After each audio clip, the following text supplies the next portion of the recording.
Messieurs, bonsoir. Lundi 9 juillet 2018, un seul titre à ce journal. Présidentiel 2018, ce sera le 7 octobre. Le président de la République a signé ce lundi le décret portant convocation du corps électoral pour ce scrutin. Premières analyses et mise en contexte du décret présidentiel, c'est dès l'entame de cette édition bilingue. Et vous avez le texte sous les yeux. Ben, bonsoir. Good evening, Adele, and thanks for joining us on this bilingual edition. And we open with this presidential decree convening the electorate for the election of the President of the Republic. The President of the Republic, mindful of the Constitution, mindful of law number 2012/1 of 19th April 2012 relating to the Electoral Code as amended and supplemented by law number 2012/17 of the 21st of December 2012, hereby decrees as follows. Article 1. Voters are convened on Sunday, 7th October 2018 for the election of the President of the Republic. Article 2. Polling stations shall be opened at 8 a.m. and closed at 6 p.m. Article 3.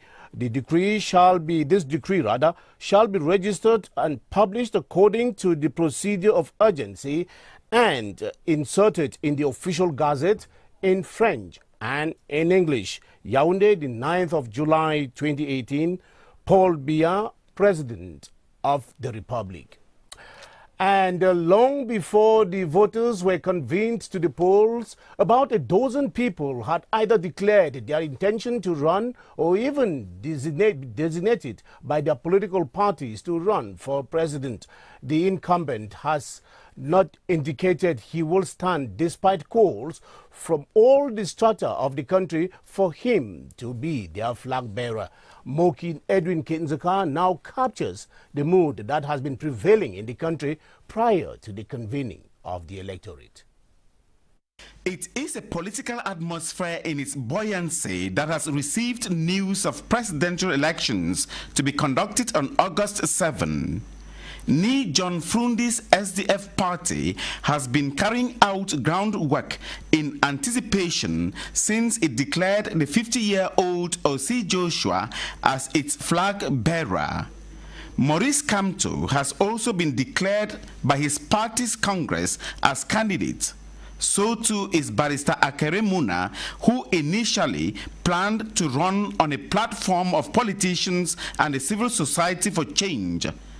Barrister Ashu has also indicated his readiness to run under the ticket of his reformist party. In effect, there are already about a dozen candidates who have made their intentions known. The ruling CPDM party is still to officially make its position known, but what is known is that it cannot be absent. There have been ceaseless calls on President Biya to be the party's flag bearer. Traditional rulers, custodians of ancestral values have spoken. The civil society, students and politicians have made their choice. El Haj Lawan Bako's UDP party stands for Paul Biya. So too is the National Salvation Front party of Issa Chiruma Bakari. The CPDM has been calling on Biya not to fail them. According to Cameroon's electoral laws, presidential aspirants must officially declare their intentions 10 days after the convening of voters to the polls. That is on July 19 in this case. And reactions have equally been trickling in from the ranks of political parties, most of whom are describing the act convening the electorate at this particular point in time as an act of constitutional promptitude. Our reporter, Beatrice Ngum, caught up with the spokesperson of the governing CPDM party, Professor Jacques Famendongo, and the national vice president of the Cameroon Renaissance Movement, Emmanuel Sim, for their reactions. Let's take a listen. President Paul Biya respect the Constitution, respect the laws of our dear and beloved country, Cameroon. He is a legalist. He respects our laws. And we are not surprised because we know President Paul Biya, we know our CPDM president, national president, and we are happy because we have decided to call for the electoral corps for 7th of October. We will be ready, and we are happy to go to this election with our champion, our president, who is the natural and the legal candidate of CPDM. I want to say President Paul Biya is our candidate, and with him we will win in transparency, in democracy. I can say that we are not surprised by that decree, because you know President Biya has done what he was supposed to do to convene this election, presidential election. I can say that CRM is ready. Since 6 years, we are working on the ground, going here and there. So we are ready. We are going to run for this election, and I cannot end without telling that my own will, and I hope for many Cameroonians, is to have a new president, and I think it should be my president, Mr. Kamto. We will be struggling for that, to make him win this election and make this country, our country, have a new president. In the meantime, the chairperson of the Electoral Board of Cameroon's elections governing body, LECAM, Eno Abrams Egbe, says all has been put in place to ensure that the 2018 presidential election runs through without any hitch. He gave the assurance in Gaoundéré this evening, where he and the Director General of Elections are visiting to re-energize and galvanize their field staff and fire them up for the announced election. Here is an excerpt of Eno Abrams Egbe as he spoke to Noea Ben Modika in Gaoundéré. The Convocation Electoral Corps met us in Adamawa and Gaoundéré precisely. It's great news for us. We want to assure the population of this country, elections Cameroon is ready. Ready in terms of material. Material is coming in already. Ready in terms of the mobilization of population, of our personnel. You know, so this is the last region that we have just touched, and we come out with a lot of high hopes. Our people are ready to take up election. And concerns electoral material, all is set, the material is coming in. The big material in terms of papers, ballot papers are all in process. The small material, pens, pencils, and indelible ink are ready. So we think that we are ready, and we are very rejoicing in the fact that these elections are the electoral code being announced the day we are finishing our work on the field. We have been working very hard. We knew that the electoral code will be announced within this period. So we boost our collaborators to work very hard. And we think that most of the people are very good. We just, the period after the election to get the electoral card. The most important thing is that we are above 5.5 after the scanning of all the electoral of the registers. We are turning around 5.6, which is quite good for any elections. It's an acceptable figure, and we think that we would have done more if the time had met us. Absolutely. We program the calendar, so we've been working towards this. So we think that we are very serene. We can be assured that there's serenity in the house. All is. Now joining me in the studio is Chief Unity Palace correspondent Ashu Nyenti, with whom we will be reading more sense into the presidential decree signed this evening. Good evening, Ashu. Good evening, Ben. Now tell me, what lessons can we learn from the tenure of this decree signed this evening by the President of the Republic convening the electorate? Actually, Ben, there are two major lessons. First of all, Cameroon has solid institutions, and the institutions are functioning. President Paul Biya had to convene the electorate at the appropriate time, and he has done just that. Secondly, President Paul Biya in that decree has respected Republican legality. The election was supposed to take place not less than 20 days and not more than 50 days to the expiry of the current mandate, which is the 3rd of November. And of course, the 7th of October falls and fulfills that particular requirement of the electoral code. The third aspect is that according to Section 86, paragraph 2 of the Electoral Code, from the date of convening the electorate to the day of the election, we're supposed to have not less than 90 days. You calculate from today, the 9th of July to the 7th of October, that makes exactly 90 days ban. So President Paul Biya has respected in every regard Republican legality in Cameroon. Now, granted, but now the question I'll ask you, what happens now that the electorate has been convened? Two things. First of all, the first consequence is on voter registration. With this decree published today, ipso facto, voter registration automatically is suspended. That is, from tomorrow morning, we no longer have voter registration. Those who have not registered to vote no longer have the opportunity of doing so. They have to wait until November after the election for the list to be reopened. So no more registration. The second thing is concerning the candidates for the election. Political parties and independent candidates, as the case may be, who desire to go in for this election have 10 days from today to submit their papers of nomination to Elections Cameroon and ultimately to the Constitutional Council. So 10 days from today, the 9th, that will be the 19th of July.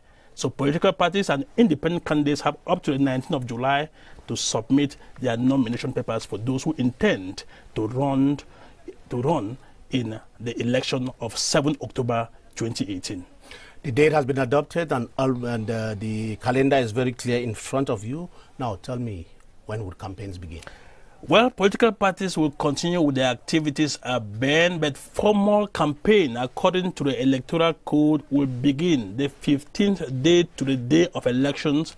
That will be the 24th of September. Elections will come up on the 7th of October, 15 days backwards. That will be the 24th of September. That is when we are expecting to have official campaigns opening in this country for who will be the next president of the Republic of Cameroon.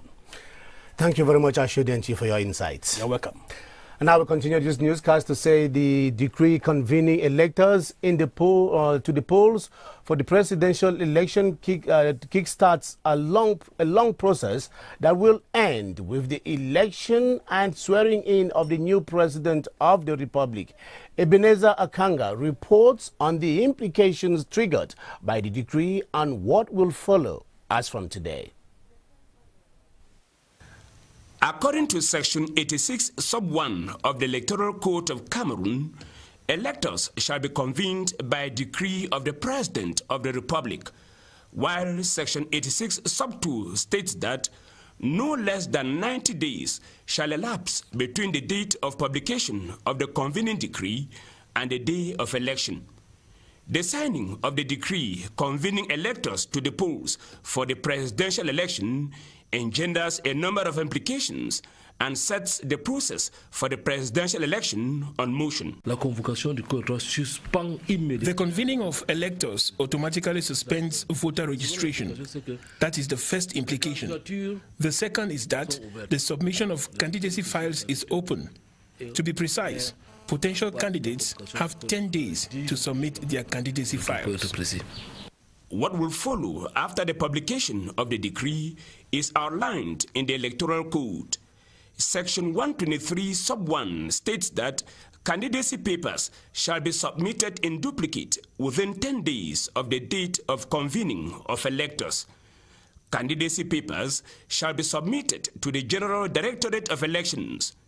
They may also be submitted to the regional branches of Elections Cameroon, which shall forward them within 24 hours to the General Directorate of Elections. Within no less than 60 days to the date of the poll, the Electoral Board shall draw up and publish the list of candidates. The election campaign shall open on the 15th day preceding the election and close at midnight on the eve of the election day. The Constitutional Council shall adopt and proclaim the results of the presidential election within no more than 15 days of the close of the poll.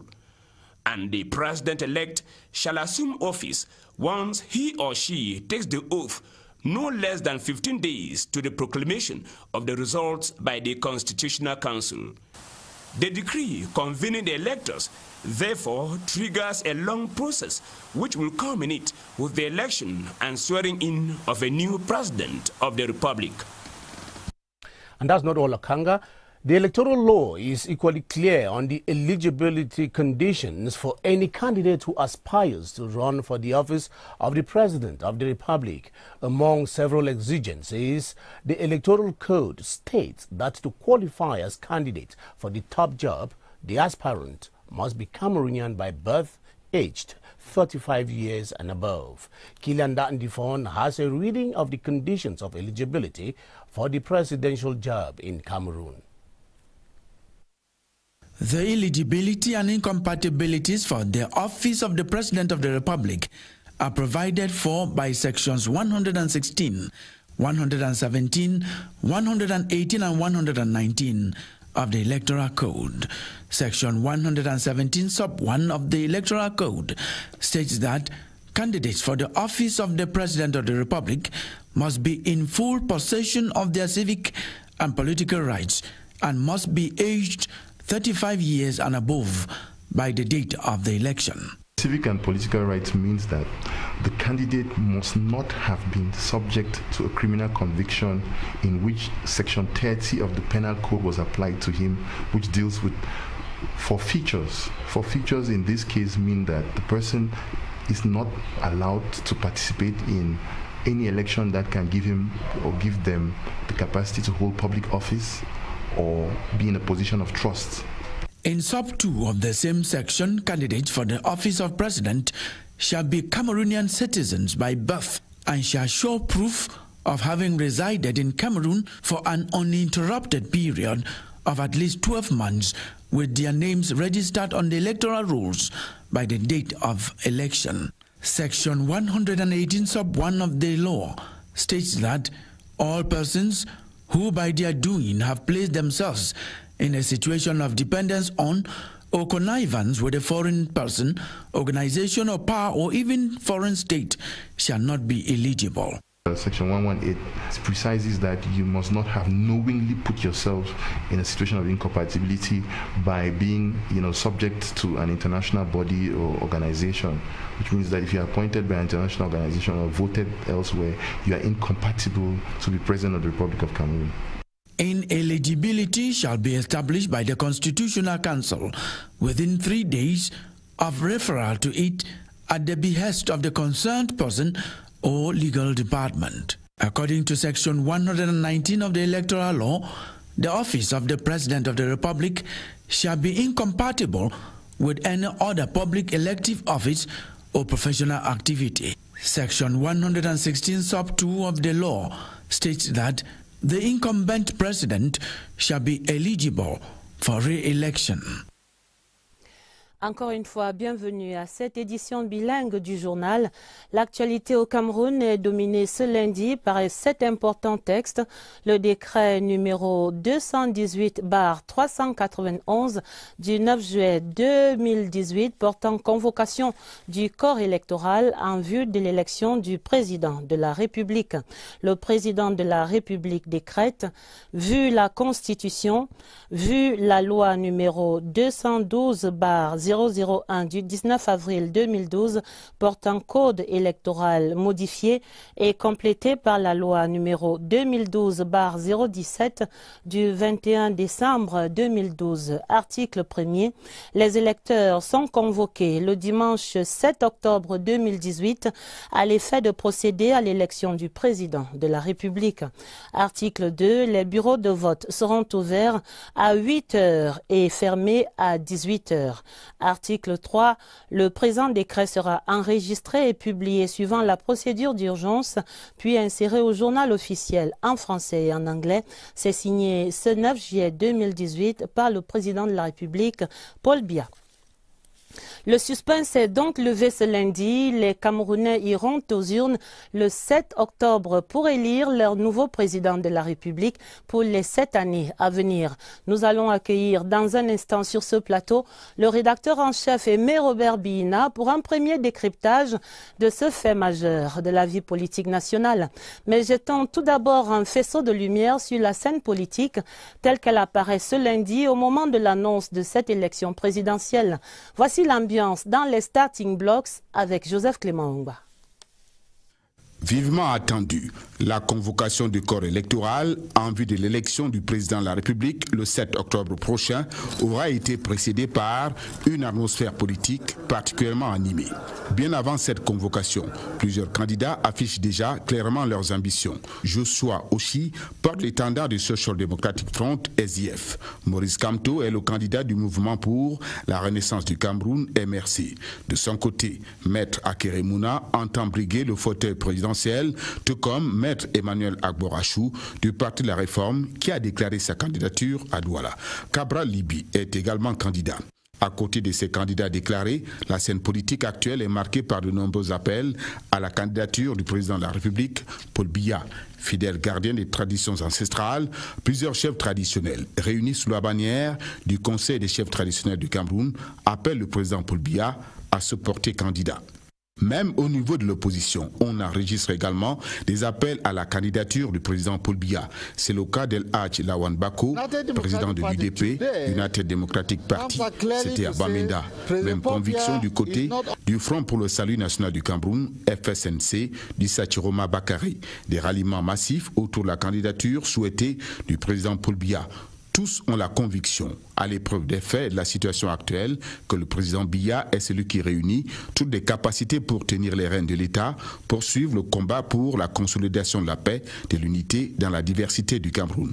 Au sein de la base militante du Rassemblement démocratique du peuple camerounais, RDPC, Paul Biya reste le candidat naturel, mais aussi statutaire. Ces militants le rappellent à travers des motions de soutien émanant de toutes les régions du pays. Les motions de soutien, tout comme les appels à candidature, qui ne sont pas des inventions camerounaises, sont des mots d'expression politique comme tant d'autres. Si la candidature de Paul Biya est celle que beaucoup attendent, cette série d'appels à candidature souligne l'engagement et la détermination du peuple camerounais à demeurer maître de ses choix, de son avenir et de son destin. Première réaction de la classe politique camerounaise ce soir, le chef de l'État, constitutionnaliste et légaliste jusqu'au bout, les partis politiques qui apprécient le respect des dispositions légales par le président Paul Biya. C'est l'avis en tout cas déjà du RDPC et du MRC, les états-majors, ces deux-là qui se disent déjà prêts pour l'élection présidentielle du 7 octobre. Voici les réactions croisées du professeur Jacques Famdongo, secrétaire national à la communication du RDPC, et de maître Emmanuel Sim, il est le vice-président national du MRC. Ils sont interviewés par Philippe Roger Sama. L'État, tout le monde le sait, est un légaliste, un républicain qui respecte les lois et règlements de la République. Il a encore démontré aujourd'hui de fort belle manière. Au RDPC, nous ne sommes pas surpris, mais nous sommes heureux parce que nous allons enfin nous mesurer aux autres.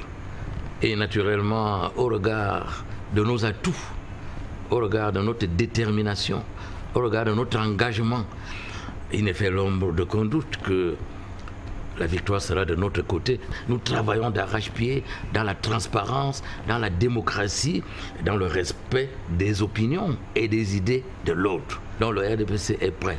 Néanmoins, nous allons intensifier la préparation pour que notre candidat naturel, légal, légitime et statutaire, à savoir le président Paul Biya, l'emporte haut la main à l'issue de l'élection présidentielle du 7 octobre 2018. Cette élection a été attendue par les Camerounais en 2018. Le président Paul Biya prend le décret qu'il devait prendre dans le délai qui lui était imparti. C'est un moment qui sera un moment, je vais dire, de gravité pour les Camerounais. Tout le monde sait aujourd'hui ce qui se passe dans notre pays.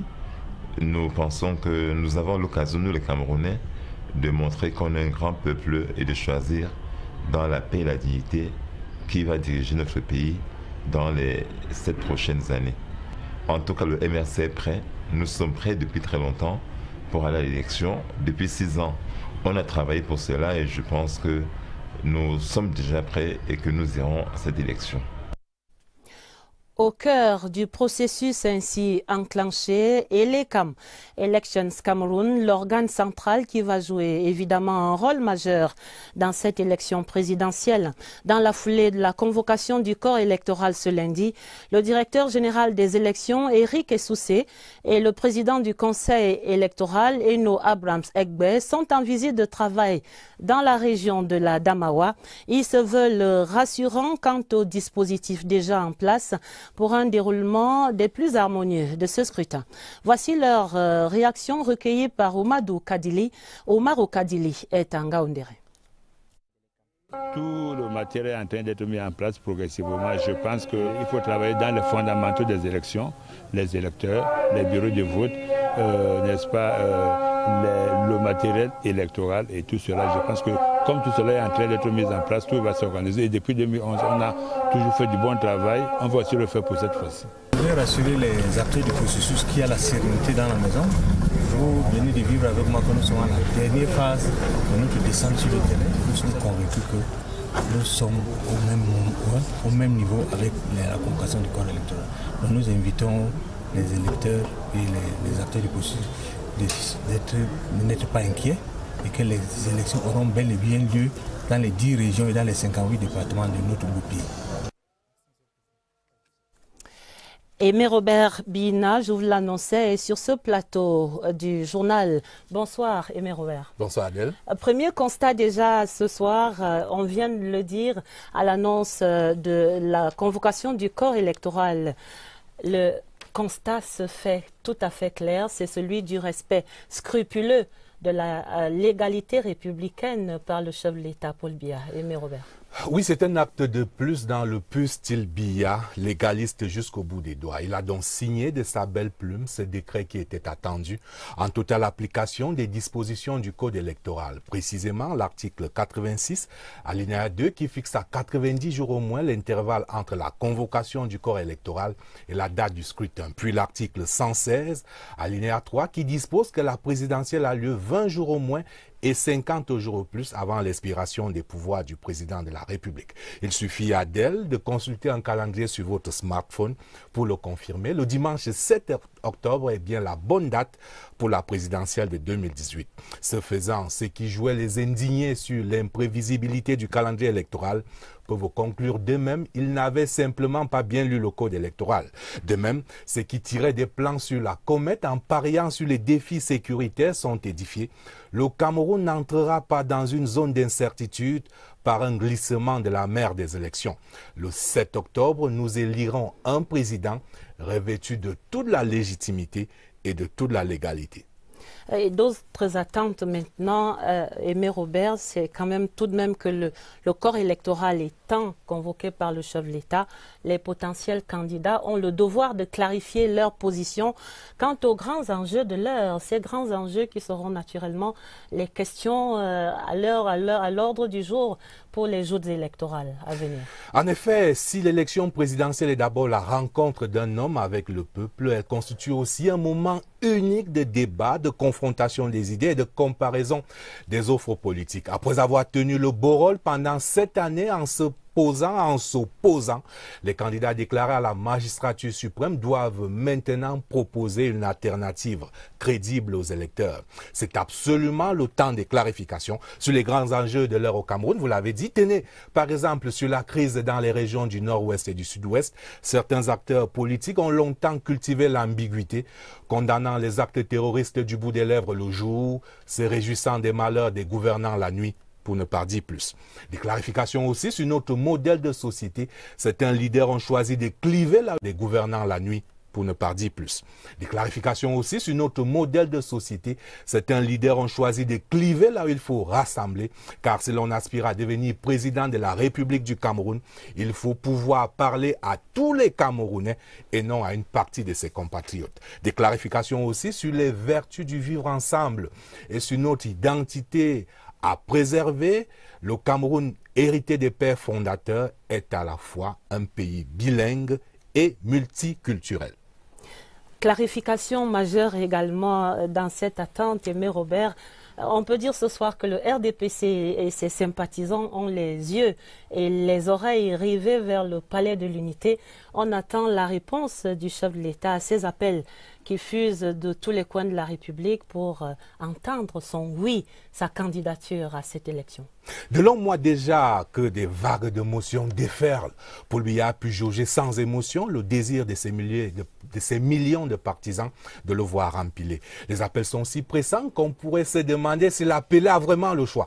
Je rappelle que selon l'article 123 du Code électoral, les déclarations de candidature doivent être faites dans les 10 jours suivant la convocation du corps électoral ce 9 juin.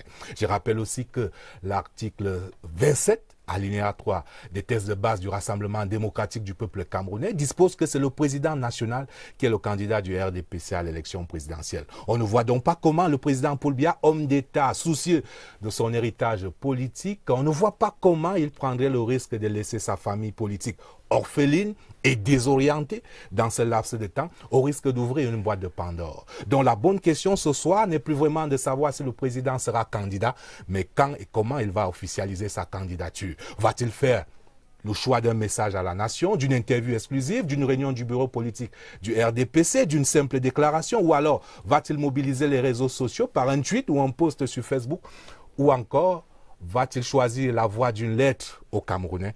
Le citoyen Paul Biya a une infinité de possibilités et nous sommes en mesure de vous dire ce soir qu'il a consulté, pesé et sous-pesé. Son choix est arrêté. On ne tardera pas à le savoir. Des attentes et d'autres qui annoncent une actualité palpitante sur la scène politique nationale. Merci Aimé Robert. Merci Albert. Et dès ce moment de la convocation du corps électoral, le calendrier électoral est bien clair. Le chronogramme des activités et des processus dont l'épilogue sera naturellement la prestation de serment du président élu. Tous ces détails sont clairement définis par la Constitution et rappelés ici par Séverin Alégambélé. L'élection présidentielle, la seule élection stable dans l'ordre constitutionnel, regroupe les 10 régions du pays en une seule circonscription électorale.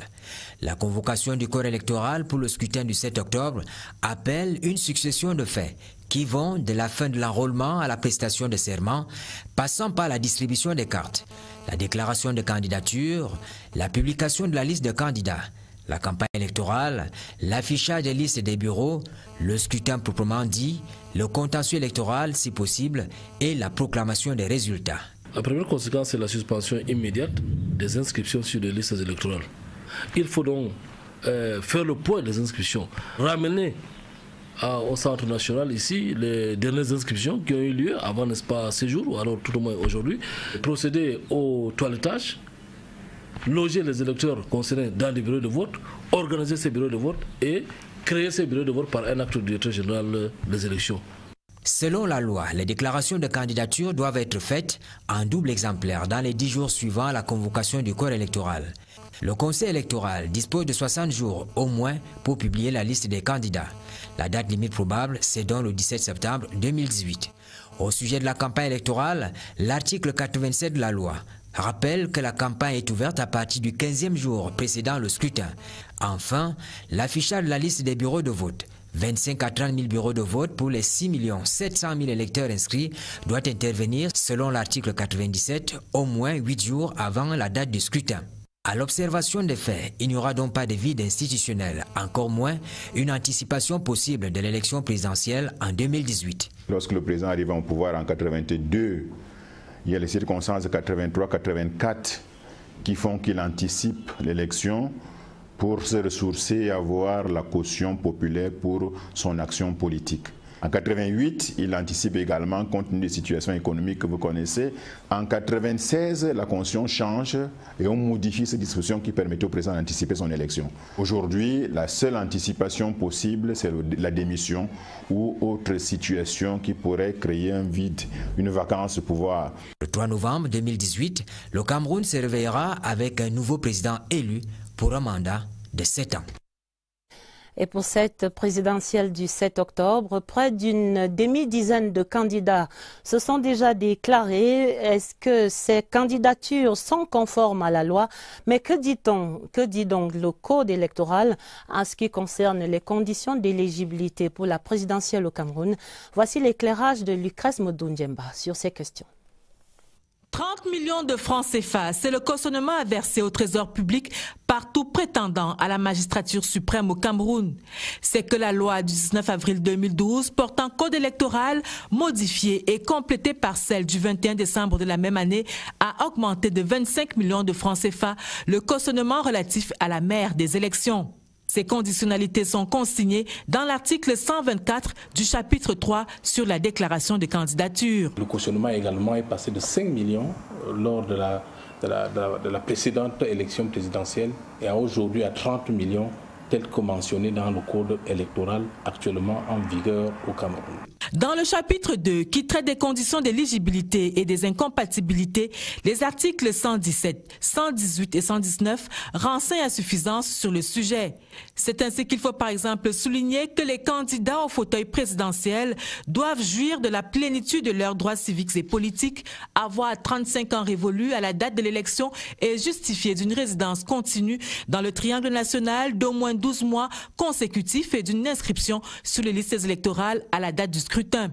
Quant à la déclaration de candidature, selon les articles 120 et 121 de la loi portant code électoral, elle peut se faire à travers un parti politique qui investit son champion ou à travers des candidatures indépendantes.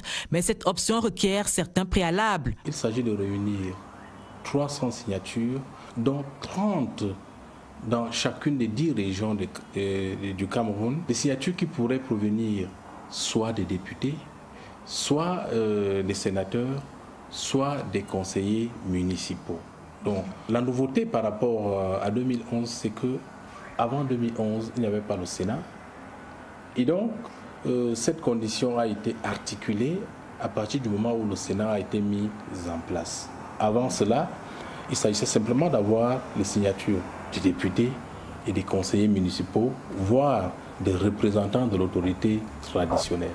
Ces conditions majeures remplies, les prétendants se doivent par ailleurs, selon l'article 122, d'indiquer sur leur déclaration de candidature les noms, prénoms, date et lieu de naissance, profession et domicile, fournir un bulletin numéro 3 du casier judiciaire datant d'au moins de 3 mois, un certificat d'imposition ou de non-imposition ainsi qu'un certificat de nationalité. C'est la première étape à franchir pour tous les candidats à la magistrature suprême. Et aucune dérogation n'est possible. Of course, the presidential election is coming up in October, and following after that one will be the 2019 AFCON that the country is getting set to host. And so contractors of that particular competition and the projects that are related with the projects that are going to help the country showcase that particular game have been called upon to accelerate work and to meet before the next CAF inspection team comes to the country. And the call and the instructions came from the Prime Minister, head of government, who is in Bafoussam, and he has been inspecting the project sites in the region, as we now hear in this report with Ngu Henry from Bafoussam. The inspection visit took the Prime Minister to transport, health and lodging facilities plus sports infrastructure in Bafoussam, Buda, Bana, Bangu and Banjul. At each stop, Philemon Yang listened to the different contractors who assured him that they will respect the deadline. During an evaluation meeting at the West Governor's Office, the Minister of Sports and Physical Education, Bidunkwat, read out the recommendations of the Confederation of African Football, CAF, during the last inspection visit. The contractors took turns to explain progress made this far. Prime Minister Philemon Yang has instructed them to recruit more workers and work day and night so as to accelerate work before the next CAF inspection visit. He urged them to ensure that there is potable water and electricity at all the sites. The head of government also enjoined the contractors to build the capacity of their staff with emphasis on bilingualism and on the different stakeholders to put hands on deck for the projects to be ready before the end of the year. côté de la présidentielle annoncée, l'autre pôle de l'actualité majeure au Cameroun, c'est bien sûr la CAN Total 2019 à venir. Et ce lundi, le Premier ministre, chef du gouvernement, est dans la région de l'Ouest pour une évaluation des chantiers sur place. Après les échanges avec le gouverneur Awa Fonka Augustine, Philémon Yang et les membres du gouvernement dans sa suite sont descendus dans l'arène du stade de Mbouda et sur le site de l'hôpital régional de Bafoussam. Sur ces deux étapes, retrouvons notre correspondant permanent sur place, André Aristide des Combats. L'aéroport de Bafoussam Bamungoum, qui a accueilli le Premier ministre chef du gouvernement, arrivé par vol spécial, est fonctionnel avec une piste d'atterrissage capable de supporter le trafic durant la Coupe d'Afrique des Nations. La sécurisation des alentours, qui demeure préoccupante avec l'incivisme des riverains, sera solutionnée avec la construction de la clôture. Le président du Kokan Ouest a édifié le Premier ministre sur le travail réalisé après la visite des inspecteurs de la CAF. Le cap a été mis sur Mbouda. Ici, les ouvriers sont à l'œuvre, au stade d'entraînement. L'aire de jeu est préparée pour accueillir le gazon. Les gradins sont en construction, tout comme les vestiaires. Le taux de réalisation se situe à 30,56%. Le chantier sera livré au plus tard le 31 décembre 2018. À l'hôpital régional de Bafoussam, principal pôle de prise en charge sanitaire, le cadre d'accueil est amélioré. En compagnie du docteur Gérard Fetsetama, directeur, le Premier ministre chef du gouvernement a passé en revue les services des urgences. Le plateau technique a été suffisamment amélioré. 5 membres du gouvernement impliqués dans les préparatifs comme sectoriels sont à la suite du Premier ministre chef du gouvernement. 3 corpses among the 30 that perished in last Friday's road accident near Ndikinimniki on the Yaoundé-Bafoussam highway are yet to be identified at the mortuary of the Yaoundé Central Hospital.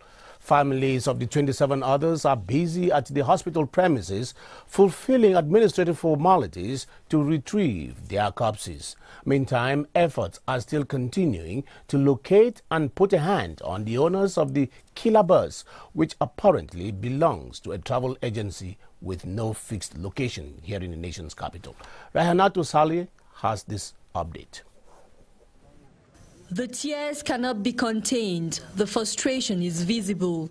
This family lost 5 persons in the Ndikinimeki accident which occurred last Friday along the Bafoussam-Yaoundé highway, leaving 30 persons dead. I lost my son in the accident. His name was Amel. I will bury him on Saturday. Amongst the 28 corpses kept at the Yaoundé Central Hospital mortuary, 3 are yet to be identified. The wait to retrieve the corpses is getting long. Official modalities have to be fulfilled. We came this morning to identify ourselves since it was not possible on Friday. We have been here since morning. As procedures to retrieve the corpses, the competent DO of Yaoundé 2 in Chinga has ordered us to watch out for all appropriate documents. From now hence, we have to decide on how the families can get their dead. A mission to establish responsibilities in the horrific accident is yet to yield any results. No trace of the agency group Takala could be found anywhere. At the Carrier neighborhood in Yaoundé, where they operate, sources tell us this clandestine agency shows up only to pick up passengers who could not find a place on board the recognized travel agencies, and so proceed by what is generally known in French as ramassage. 70% of accidents in Cameroon are caused by human factors, according to statistics from the Ministry of Transport. Interurban bus drivers have had their share of blame in this percentage, as they have often been booked for overspeeding, drink driving and sleeping on the wheel. But just how do various bus agencies manage their drivers to ensure they are well rested, level-headed and on their alert? Christian Cheatam takes us into the rather overbearing world of bus drivers. Transporting 70 passengers along a highway, part of which has been described as the triangle of death, is no easy matter. But that is what Muhammadu has to do every day to earn a living. I am always conscious when I have to drive. I make sure I have enough rest. And when on the road, I always concentrate. I love my life first before even thinking of passengers. Muhammadu is lucky to make a single trip a day. Drivers of many agencies in Cameroon have to make 2 and sometimes 3 trips in a single day. Our drivers make 2 trips and, on rare occasions, 3 trips a day. We ply Bafia and Monatele, and our drivers only work during the day. Follow-up before every trip is guaranteed. But what happens at night when drivers are supposed to be resting? It is not possible to control them at night. That is their private time and they have a right to their privacy, but it is possible to tell when a driver did not sleep at night. Passengers might be novices in matters of professional driving, but they can also be very keen observers. There are too much passengers, so it makes that they don't rest normally. To drive in tiredness is not normal. When you feel tired, you as a driver, you must rest. By night and by day, drivers are called to transport Cameroonians. How prepared they are should be everybody's concern. Now on to Parliament, where members of the National Assembly have been meeting with officials of the Ministry of Small and Medium-Sized Enterprises, Social Economy and Handicraft to draw a law that organizes the social economy sector in Cameroon. In a seminar chaired by Deputy Speaker Kombo Siberi, the Minister of Small and Medium-Sized Enterprises, Laurent Serge Etundingwa, emphasized that social economy is an important component in Cameroon's development endeavor. Details with Esther Kimatabot. Structuring the social economy sector in Cameroon, which is formed by a rich diversity of enterprises and organizations such as cooperatives, mutuals and associations, is the mission of the parliamentary network dubbed The Key. To attain this objective, Deputy Speaker Honorable Kombogberi attest that the executive and the legislative must liaise to provide a legal framework for these groups who offer primacy of the individual and the social objective over capital. We want a very, very fresh legislation for the sector. The process is going on, and we think that in the coming weeks we will have a new law who will govern the sector. With membership usually voluntary and open, its profits not only service the interest of members, but also contribute in sustainable development projects for the society. By modernizing the issue, the process, the sector, Cameroon will produce better. Exchanging on the stakes of social economy will empower the National Assembly members expected to legislate on the sector. We have to deal daily with populations, and those populations have many problems, economical problems, social problems, and we must be able to take a part of the solution. This will guarantee a more cohesive social economy that facilitates the development of innovative ideas and solutions that answer the country's emergence needs. C'est la détresse et le deuil dans les familles des 31 victimes du grave accident de la circulation survenu sur l'axe Yaoundé-Bafoussam vendredi. C'était non loin de Ndikinimeki, précisément. Le processus d'identification des 31 corps évacués à l'hôpital central de Yaoundé est maintenant en cours. Nous faisons le point de la situation avec notre reporter Catherine Toulou-Elanga.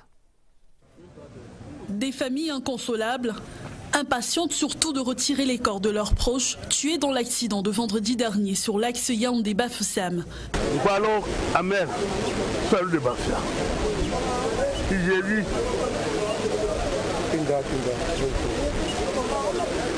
Je vais l'enterrer samedi.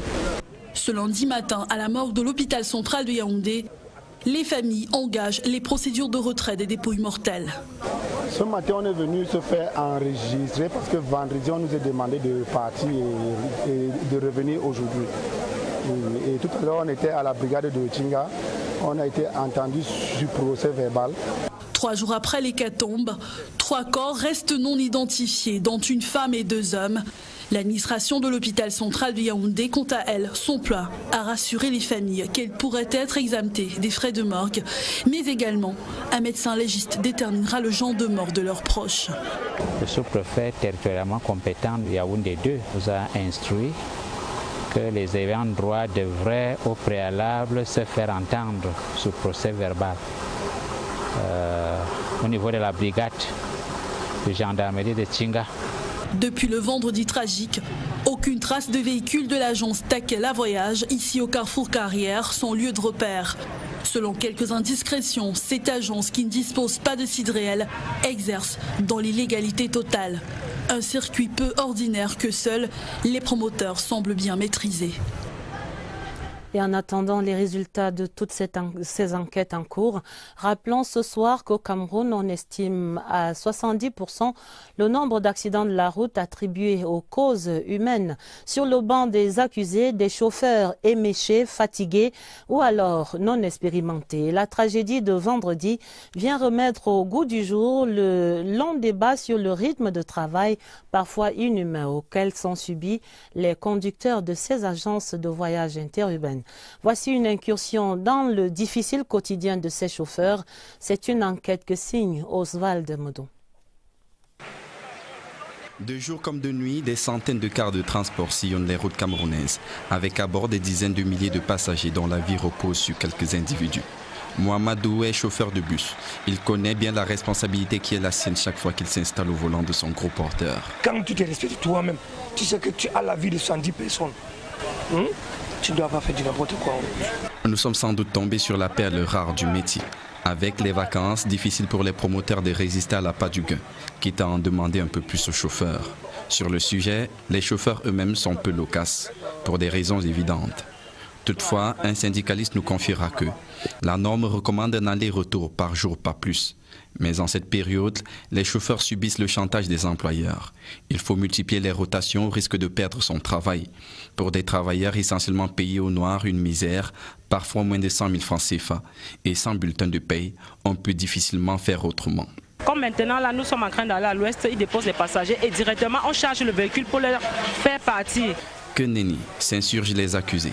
Ils en veulent pour preuve un dispositif qui met le chauffeur au centre des préoccupations. Il y a toujours une salle de repos pour les chauffeurs. Donc quand un chauffeur est fatigué, il peut se reposer tranquillement avant de prendre le voyage.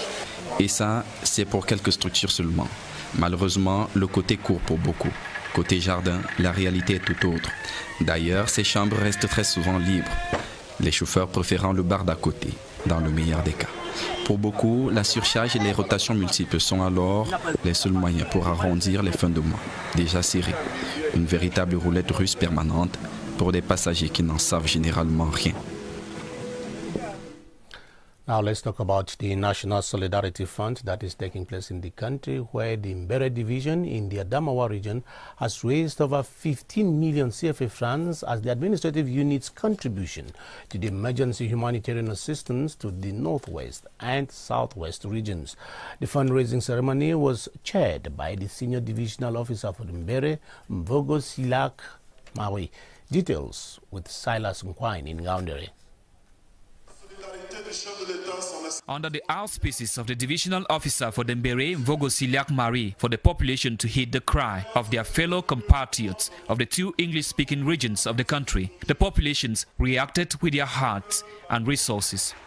From all socio-political, cultural, professional and economic background, they took turns announcing sums ranging from 1,000 francs to more than 4 million francs, with LH Nana Buba offering over 5 million francs. Traditional rulers, senators, MPs and divisional delegates also queued up to support the humanitarian assistance plan. The SDO, Mvogo Silak Marie, thanked the population for what he termed a Republican gesture and a citizenship engagement. I want to sincerely congratulate all the population of my division. I hope that this money will help to build peace and security in Southwest and Northwest region. We are going to pray that the Almighty God help us, help the head of state in order to manage our country and maintain its security, stability and integrity. He, however, reminded them that the exercise, which permitted them to garner up to 15,413,000 francs and a cow on short notice, continues. And close to 12.5 million CFA francs have been contributed by University of Yaoundé to SOA to the government emergency plan for the Northwest and Southwest regions. The collection of the funds took place at the Amphitheatre 500 of the university and was supervised by the rector of the institution, Professor Adolphe Minkwashe. Builders Group reports that there were equally pledges of close to 2 million CFA francs. This is one more move that falls in line with the emergency humanitarian plan intended for the displaced in the Northwest and Southwest regions. 5 institutions of higher learning of the University of Yaoundé to SOA have joined the rest in the move to extend a hand of solidarity to the affected communities. A sum of 12,300,000 CFA francs has been raised by university officials, lecturers, collaborators, staff and support staff as their own contribution. Donations in cash and in pledges to the tune of... So far we have 14 millions, but the fundraising continues, and I hope that will go over 15 millions. At least. Initially intended only for officials and staff, the fundraising exercise finally trickled down to the student community who voluntarily showed compassion to their fellow brothers and sisters in their own little way. And all of these funds so being collected, it's expected to be reaching out to the populations for which they attended anytime this week. And this in accordance with a calendar announced by the chair of the ad hoc committee, Paul Tangaje, during a press conference here in Yaoundé. So far, more than 1 billion CFA francs has been raised by Cameroonians to finance the plan. Ebenezer Kanga now puts this spontaneous show of national solidarity in perspective.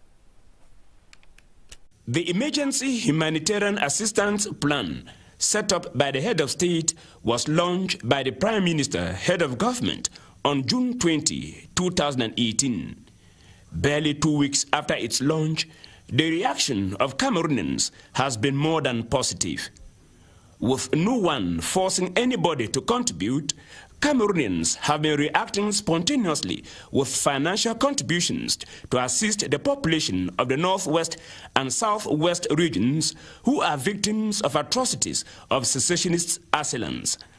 That more than 1 billion CFA francs have been raised in just 2 weeks is telling enough of how Cameroonians adhere to the plan, how they stand for peace in the country, and how they sympathize with the suffering population of the Northwest and Southwest regions. In fact, Cameroonians have used the humanitarian assistance plan to put across a strong message to those who want to destabilize the country. And the message is that Cameroonians want to continue living together in a one and indivisible country and to be each other's keeper. As soon as the assistance plan was announced, detractors were quick to castigate it. But they have been proven wrong, as the plan has been put in place on record time and its activities are about to effectively begin on the ground. The population of the Northwest and Southwest regions should see in the spontaneous reaction of Cameroonians to the Emergency Humanitarian Assistance Plan a sign of fraternity, concern for their plight, and solidarity. Dans l'actualité également, plus que quelques heures maintenant, et ce sera le lancement effectif des opérations de prise en charge des populations dans les régions du Nord-Ouest et du Sud-Ouest sur le terrain. Le plan d'assistance humanitaire d'urgence décidé par le chef de l'État, Paul Biya, a soulevé un formidable élan de solidarité. L'opération s'étend maintenant aux institutions nationales. L'Université de Yaoundé 2, à SOA par exemple, a versé quelques 14 millions dans la cagnotte solaire lundi 12 millions en espèces et 2 millions de promesses. L'opération de collecte des fonds s'est déroulée dans l'amphi 500 de cette université sous la supervision du recteur, le professeur Adolphe Minkwaché. Daniel Menanga y était pour la rédaction. C'est le cœur des COPS qui parle. La vie de leurs semblables dans le nord, ouest et le sud-ouest est menacée. Alors en association, en individuel, les étudiants de l'université de Yaoundé 2 apportent spontanément leur soutien. Les responsables des 5 établissements que compte l'université de Yaoundé 2 donnent le ton. Anciens doyens, enseignants, personnel d'appui, tous mettent la main à la poche. L'université de Yaoundé 2 a tenu à répondre positivement à l'appel du chef de l'État, qui est d'abord un appel à la solidarité nationale. Pour le moment, nous en sommes effectivement à 12 300 000 de collectés en salle, plus 2 millions de promesses qui sont en route. 12 300 000 francs CFA collectés pendant la cérémonie à l'Amphi 500. Les intentions et autres promesses continuent de tomber. C'est déjà pas mal la contribution de la première université à se manifester dans la cagnotte du plan d'assistance humanitaire d'urgence.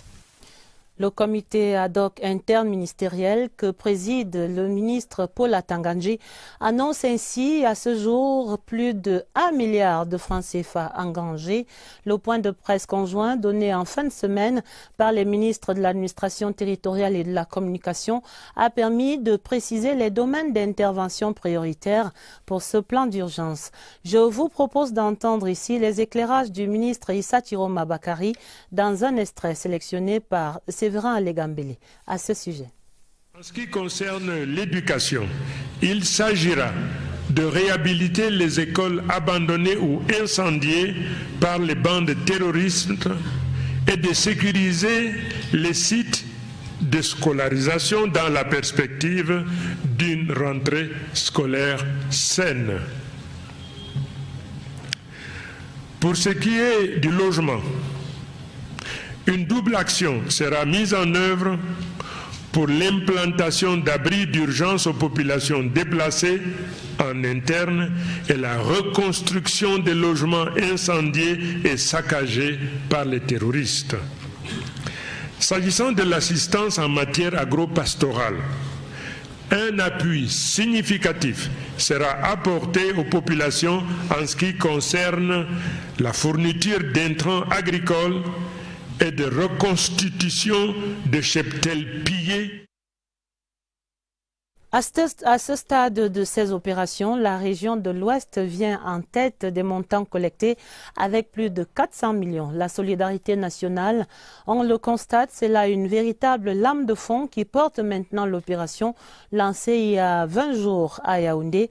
Et c'est exactement comme il y a quelque temps, le mouvement national de soutien à nos forces de défense en guerre contre Boko Haram dans le septentrion. Voici le commentaire de la rédaction signé Séverin Alegambele.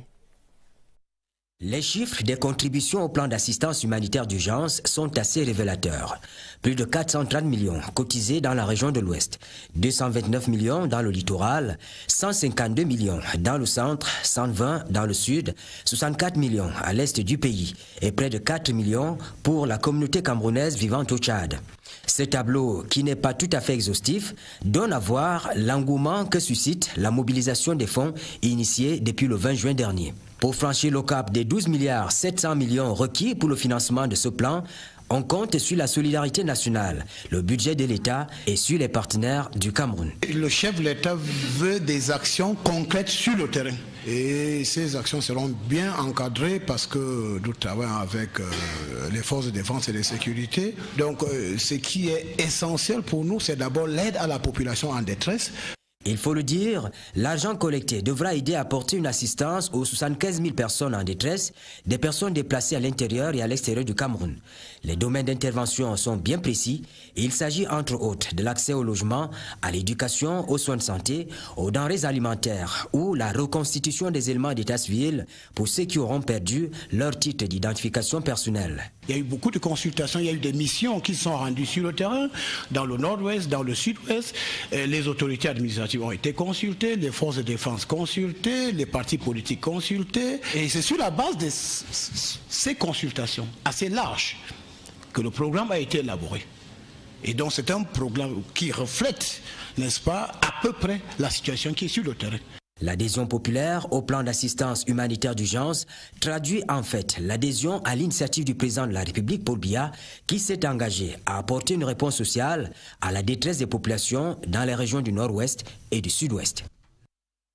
Les travaux de juin au Parlement en mode prolongation ce lundi à l'hémicycle d'Ongwaikele. Les députés prenaient part à un séminaire sur les enjeux de l'économie sociale pour l'émergence du Cameroun. La rencontre est organisée par les réseaux des parlementaires pour la promotion de l'économie sociale et solidaire. D'autres précisions, Clarisse Tang. Une lecture de l'environnement économique du Cameroun aujourd'hui permet de situer l'économie sociale au cœur du développement local. Au Cameroun, on ne peut pas se poser la question de savoir où est l'économie sociale. Le nombre de coopératives que nous avons dans ce pays, le nombre de groupements d'initiatives communes, le nombre de groupements d'initiatives économiques. Et dans un pays où les populations sont aussi dynamiques et travailleuses, que ce soit dans les villes ou dans les campagnes, ces regroupements collectifs pour faire une activité classique sont nécessaires pour que le développement continue. Les enjeux et les perspectives dans le domaine sont si importants que l'État met tout en œuvre pour un encadrement légal de ce levier du développement local. La réglementation, elle est en place, mais il lui faut une loi. C'est la loi que nous sommes en train de terminer. Je puis dire que le projet est terminé, mais il nécessite le regard des autorités qui sont compétentes en la matière. La contribution des parlementaires est donc sollicitée à juste titre. En quoi est-ce que le parlementaire est interpellé? D'abord parce qu'il est en face de ses concitoyens qui ont des questions et le parlementaire n'a pas toutes les réponses. Nous sommes donc venus auprès des experts pour qu'ils nous édifient sur, ce que c'est que l'économie sociale et solidaire, et deuxièmement, comment la structurer. Et il nous semble que ça va certainement passer par une loi.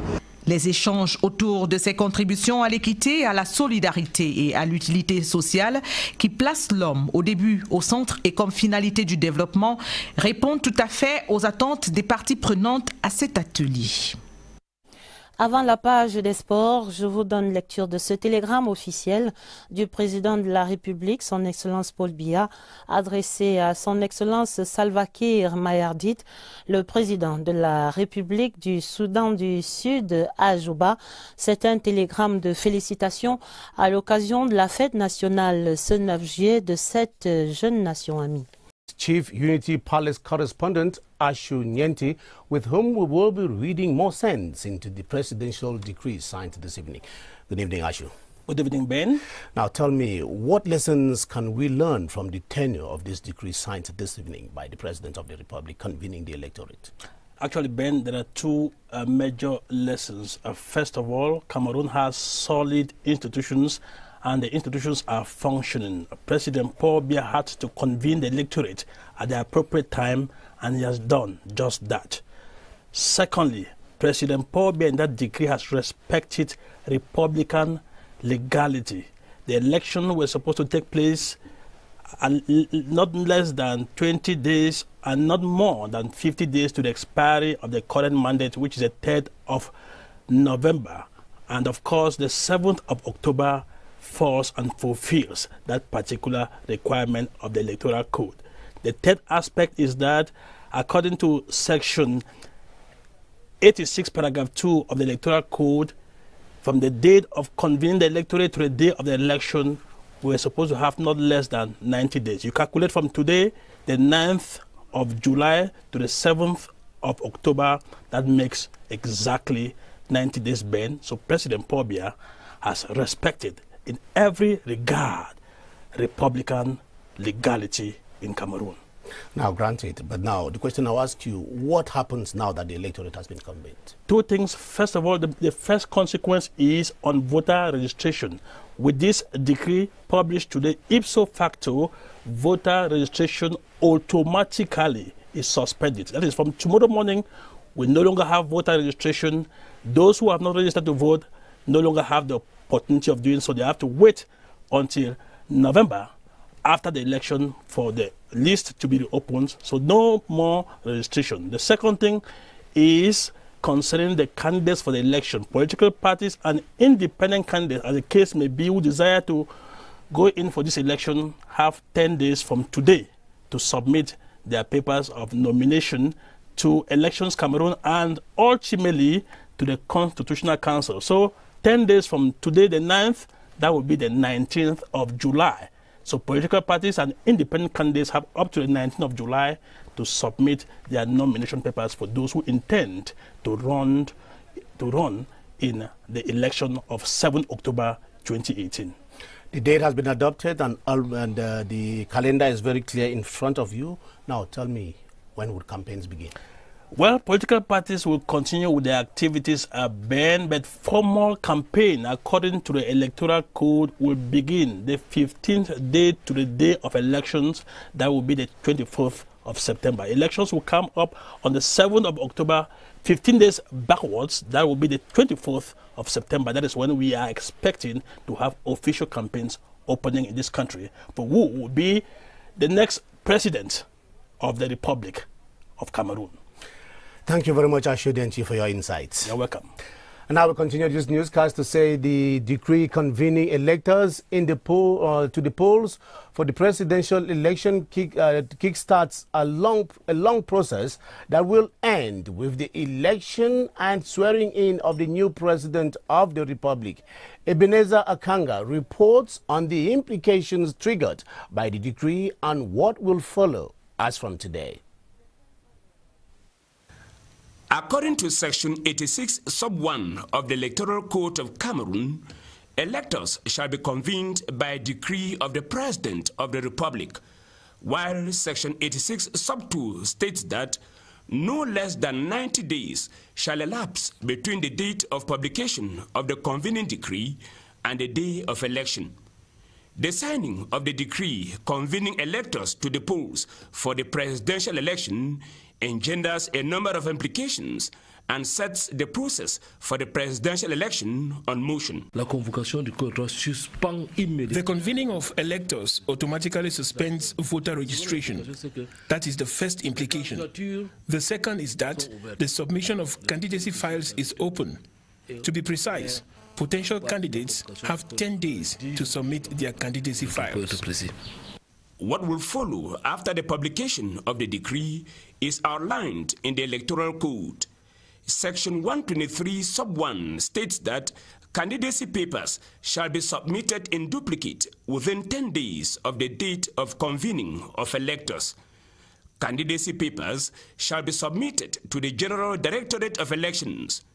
They may also be submitted to the regional branches of Elections Cameroon, which shall forward them within 24 hours to the General Directorate of Elections. Within no less than 60 days to the date of the poll, the Electoral Board shall draw up and publish the list of candidates. The election campaign shall open on the 15th day preceding the election and close at midnight on the eve of the election day. The Constitutional Council shall adopt and proclaim the results of the presidential election within no more than 15 days of the close of the poll. And the president-elect shall assume office once he or she takes the oath no less than 15 days to the proclamation of the results by the Constitutional Council.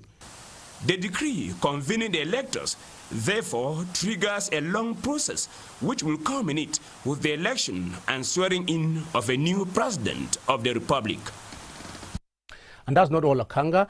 The electoral law is equally clear on the eligibility conditions for any candidate who aspires to run for the office of the President of the Republic. Among several exigencies, the Electoral Code states that to qualify as candidate for the top job, the aspirant must be Cameroonian by birth, aged 35 years and above. Kilian Ndifon has a reading of the conditions of eligibility for the presidential job in Cameroon.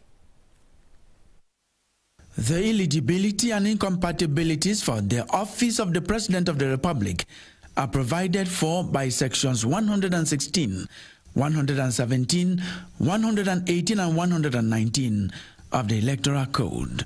Section 117 sub 1 of the Electoral Code states that candidates for the office of the President of the Republic must be in full possession of their civic and political rights and must be aged 35 years and above by the date of the election. Civic and political rights means that the candidate must not have been subject to a criminal conviction in which Section 30 of the Penal Code was applied to him, which deals with forfeitures. Forfeitures in this case mean that the person is not allowed to participate in any election that can give him or give them the capacity to hold public office or be in a position of trust. In sub 2 of the same section, candidates for the office of president shall be Cameroonian citizens by birth and shall show proof of having resided in Cameroon for an uninterrupted period of at least 12 months with their names registered on the electoral rolls by the date of election. Section 118 sub 1 of the law states that all persons who by their doing have placed themselves in a situation of dependence on or connivance with a foreign person, organization or power or even foreign state shall not be eligible. Section 118 precises that you must not have knowingly put yourself in a situation of incompatibility by being, subject to an international body or organization, which means that if you are appointed by an international organization or voted elsewhere, you are incompatible to be President of the Republic of Cameroon.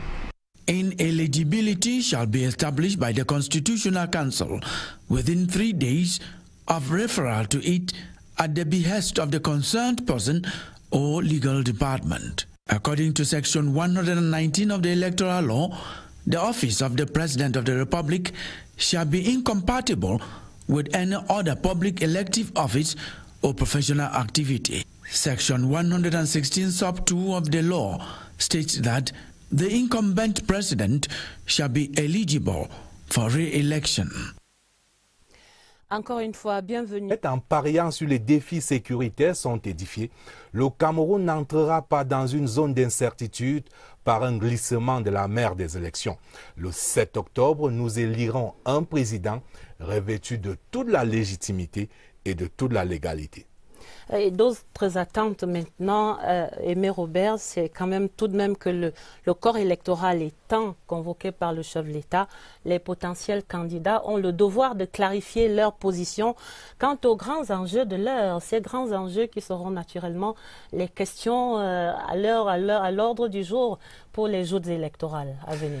En effet, si l'élection présidentielle est d'abord la rencontre d'un homme avec le peuple, elle constitue aussi un moment unique de débat, de confrontation des idées et de comparaison des offres politiques. Après avoir tenu le beau rôle pendant 7 années en s'opposant, les candidats déclarés à la magistrature suprême doivent maintenant proposer une alternative crédible aux électeurs. C'est absolument le temps des clarifications sur les grands enjeux de l'heure au Cameroun. Vous l'avez dit, tenez par exemple sur la crise dans les régions du nord-ouest et du sud-ouest. Certains acteurs politiques ont longtemps cultivé l'ambiguïté, condamnant les actes terroristes du bout des lèvres le jour, se réjouissant des malheurs des gouvernants la nuit, pour ne pas dire plus.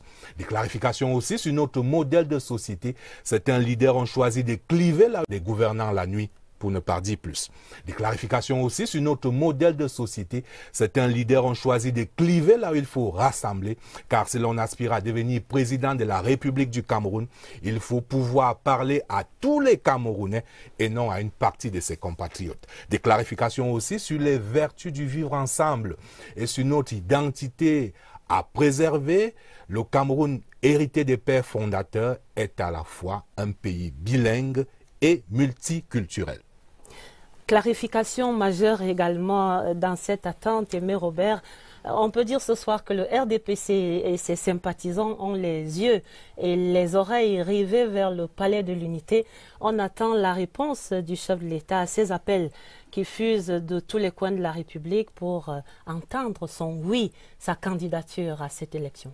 De longs mois déjà que des vagues d'émotions déferlent. Paul Biya a pu jauger sans émotion le désir de ces millions de partisans de le voir empiler. Les appels sont si pressants qu'on pourrait se demander s'il appelait a vraiment le choix. Je rappelle que selon l'article 123 du Code électoral, les déclarations de candidature doivent être faites dans les 10 jours suivant la convocation du corps électoral ce 9 juin.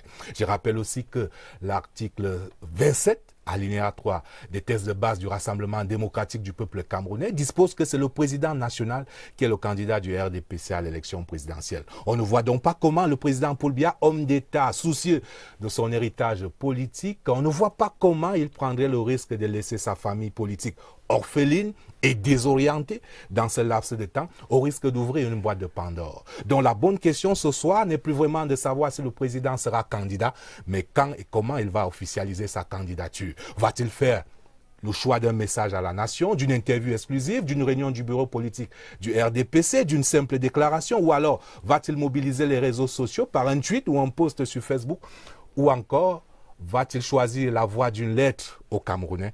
Le citoyen Paul Biya a une infinité de possibilités et nous sommes en mesure de vous dire ce soir qu'il a consulté, pesé et sous-pesé. Son choix est arrêté. On ne tardera pas à le savoir. Des attentes et d'autres qui annoncent une actualité palpitante sur la scène politique nationale. Merci, Aimé Robert. Merci, Albert. Et dès ce moment de la convocation du corps électoral, le calendrier électoral est bien clair. Le chronogramme des activités et des processus, dont l'épilogue sera naturellement la prestation de serment du président élu. Tous ces détails sont clairement définis par la Constitution et rappelés ici par Séverin Alégambélé. L'élection présidentielle, la seule élection stable dans l'ordre constitutionnel, regroupe les 10 régions du pays en une seule circonscription électorale.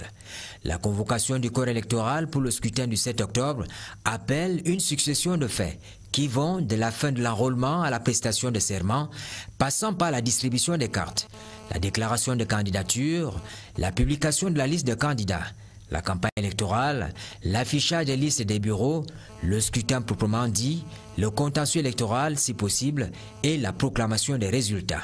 La première conséquence, c'est la suspension immédiate des inscriptions sur les listes électorales. Il faut donc faire le point des inscriptions, ramener au centre national ici les dernières inscriptions qui ont eu lieu avant, n'est-ce pas, ces jours, ou alors tout au moins aujourd'hui, procéder au toilettage, loger les électeurs concernés dans les bureaux de vote, organiser ces bureaux de vote et créer ces bureaux de vote par un acte du directeur général des élections. Selon la loi, les déclarations de candidature doivent être faites en double exemplaire dans les 10 jours suivant la convocation du corps électoral. Le Conseil électoral dispose de 60 jours au moins pour publier la liste des candidats. La date limite probable, c'est donc le 17 septembre 2018. Au sujet de la campagne électorale, l'article 87 de la loi rappelle que la campagne est ouverte à partir du 15e jour précédant le scrutin. Enfin, l'affichage de la liste des bureaux de vote, 25 à 30 000 bureaux de vote pour les 6 700 000 électeurs inscrits, doit intervenir selon l'article 97 au moins 8 jours avant la date du scrutin. À l'observation des faits, il n'y aura donc pas de vide institutionnel, encore moins une anticipation possible de l'élection présidentielle en 2018. Lorsque le président arrive au pouvoir en 82, il y a les circonstances de 83-84 qui font qu'il anticipe l'élection pour se ressourcer et avoir la caution populaire pour son action politique. En 88, il anticipe également compte tenu des situations économiques que vous connaissez. En 96, la Constitution change et on modifie ces dispositions qui permettaient au président d'anticiper son élection. Aujourd'hui, la seule anticipation possible, c'est la démission ou autre situation qui pourrait créer un vide, une vacance de pouvoir. Le 3 novembre 2018, le Cameroun se réveillera avec un nouveau président élu pour un mandat de 7 ans. Et pour cette présidentielle du 7 octobre, près d'une demi-dizaine de candidats se sont déjà déclarés. Est-ce que ces candidatures sont conformes à la loi? Mais que dit donc le Code électoral en ce qui concerne les conditions d'éligibilité pour la présidentielle au Cameroun? Voici l'éclairage de Lucrèce Modou Ndiemba sur ces questions. 30 millions de francs CFA, c'est le cautionnement à verser au trésor public par tout prétendant à la magistrature suprême au Cameroun. C'est que la loi du 19 avril 2012 portant code électoral, modifiée et complétée par celle du 21 décembre de la même année, a augmenté de 25 millions de francs CFA le cautionnement relatif à la mère des élections. Ces conditionnalités sont consignées dans l'article 124 du chapitre 3 sur la déclaration de candidature. Le cautionnement également est passé de 5 millions lors de la précédente élection présidentielle et aujourd'hui à 30 millions tel que mentionné dans le code électoral actuellement en vigueur au Cameroun. Dans le chapitre 2, qui traite des conditions d'éligibilité et des incompatibilités, les articles 117, 118 et 119 renseignent à suffisance sur le sujet. C'est ainsi qu'il faut par exemple souligner que les candidats au fauteuil présidentiel doivent jouir de la plénitude de leurs droits civiques et politiques, avoir 35 ans révolus à la date de l'élection et justifier d'une résidence continue dans le triangle national d'au moins 12 mois consécutifs et d'une inscription sur les listes électorales à la date du scrutin. Quant à la déclaration de candidature, selon les articles 120 et 121 de la loi portant code électoral, elle peut se faire à travers un parti politique qui investit son champion ou à travers des candidatures indépendantes. Mais cette option requiert certains préalables. Il s'agit de réunir 300 signatures, dont 30 dans chacune des 10 régions du Cameroun, des signatures qui pourraient provenir soit des députés, soit des sénateurs, soit des conseillers municipaux. Donc la nouveauté par rapport à 2011, c'est que avant 2011, il n'y avait pas le Sénat. Et donc cette condition a été articulée à partir du moment où le Sénat a été mis en place. Avant cela, il s'agissait simplement d'avoir les signatures des députés et des conseillers municipaux, voire des représentants de l'autorité traditionnelle. Ces conditions majeures remplies,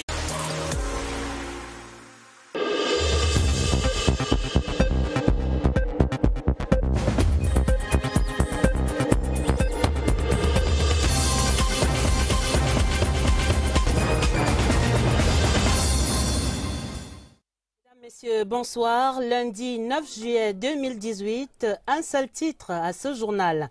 Présidentielle 2018, ce sera le 7 octobre. Le président de la République a signé ce lundi le décret portant convocation du corps électoral pour ce scrutin. Premières analyses et mise en contexte du décret présidentiel, c'est dès l'entame de cette édition bilingue. Et vous avez le texte sous les yeux. Ben, bonsoir. Good evening, Adele, and thanks for joining us on this bilingual edition. And we open with this presidential decree convening the electorate for the election of the President of the Republic. The President of the Republic, mindful of the Constitution, mindful of Law number 2012/1 of 19th April 2012 relating to the Electoral Code as amended and supplemented by Law number 2012/17 of the 21st of December 2012, hereby decrees as follows. Article 1. Voters are convened on Sunday, 7th October 2018 for the election of the President of the Republic. Article 2. Polling stations shall be opened at 8 a.m. and closed at 6 p.m. Article 3. This decree shall be registered and published according to the procedure of urgency and inserted in the official gazette in French and in English. Yaoundé, the 9th of July 2018. Paul Biya, President of the Republic. And long before the voters were convened to the polls, about a dozen people had either declared their intention to run or even designated by their political parties to run for president. The incumbent has not indicated he will stand despite calls from all the strata of the country for him to be their flag bearer. Mokin Edwin Kinzaka now captures the mood that has been prevailing in the country prior to the convening of the electorate. It is a political atmosphere in its buoyancy that has received news of presidential elections to be conducted on August 7. Ni John Frundi's SDF party has been carrying out groundwork in anticipation since it declared the 50-year-old Osei Joshua as its flag bearer. Maurice Kamto has also been declared by his party's Congress as candidate. So too is Barrister Akere Muna, who initially planned to run on a platform of politicians and the civil society for change. Barrister Ashu has also indicated his readiness to run under the ticket of his reformist party. In effect, there are already about a dozen candidates who have made their intentions known. The ruling CPDM party is still to officially make its position known, but what is known is that it cannot be absent. There have been ceaseless calls on President Biya to be the party's flag bearer. Traditional rulers, custodians of ancestral values have spoken. The civil society, students and politicians have made their choice. El Haj Lawan Bako's UDP party stands for Paul Biya. So too is the National Salvation Front party of Issa Chiruma Bakari. The CPDM has been calling on Biya not to fail them. According to Cameroon's electoral laws, presidential aspirants must officially declare their intentions 10 days after the convening of voters to the polls. That is on July 19 in this case. And reactions have equally been trickling in from the ranks of political parties, most of whom are describing the act convening the electorate at this particular point in time as an act of constitutional promptitude.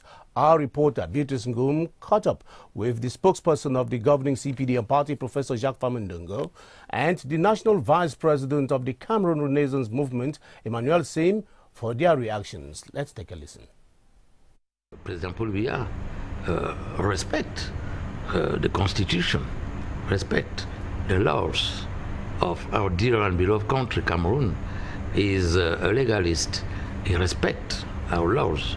And we are not surprised because we know President Paul Biya, we know our CPDM president, national president.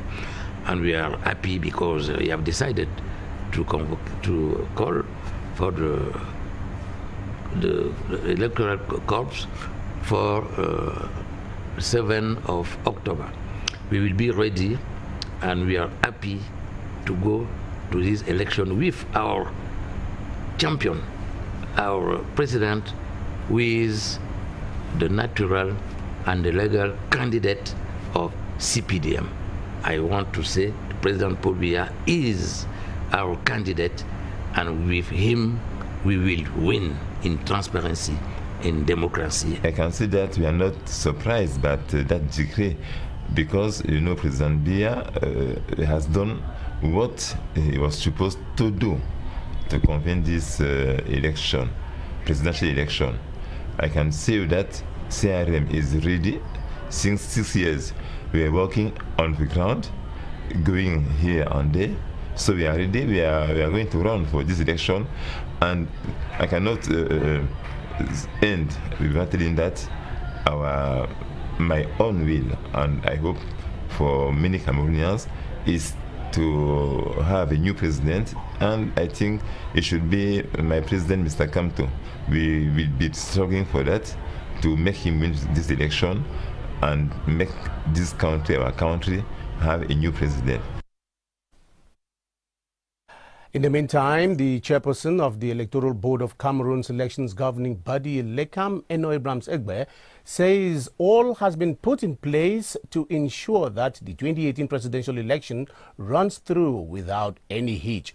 He gave the assurance in Gaoundéré this evening, where he and the Director General of Elections are visiting to re-energize and galvanize their field staff and fire them up for the announced election. Here is an excerpt of Eno Abrams Egbe as he spoke to Noea Ben Modika in Gaoundéré.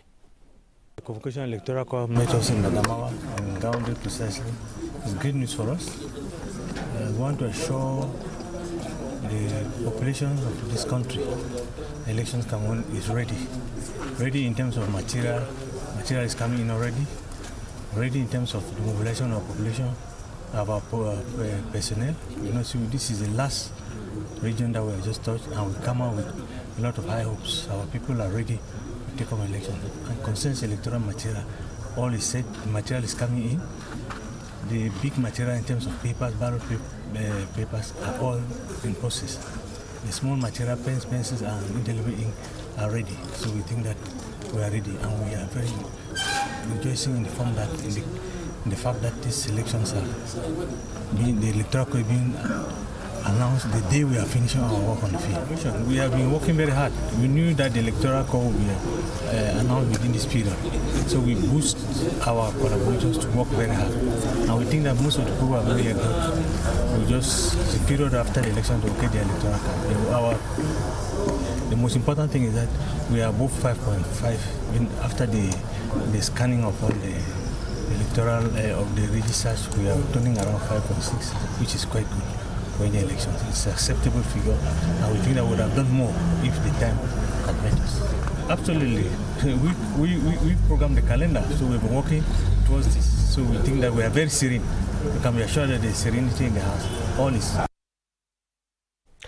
Now joining me in the studio is... Les prétendants se doivent par ailleurs, selon l'article 122, d'indiquer sur leur déclaration de candidature les noms, prénoms, date et lieu de naissance, profession et domicile, fournir un bulletin numéro 3 du casier judiciaire datant d'au moins de 3 mois, un certificat d'imposition ou de non-imposition ainsi qu'un certificat de nationalité. C'est la première étape à franchir pour tous les candidats à la magistrature suprême et aucune dérogation n'est possible. Of course, the presidential election is coming up in October, and following after that one will be the 2019 AFCON that the country is getting set to host. And so contractors of that particular competition and the projects that are related with the projects that are going to help the country showcase that particular game have been called upon to accelerate work and to meet before the next CAF inspection team comes to the country. And the call and the instructions came from the Prime Minister, head of government, who is in Bafoussam, and has been inspecting the project sites in the region, as we now hear in this report with Ngu Henry from Bafoussam.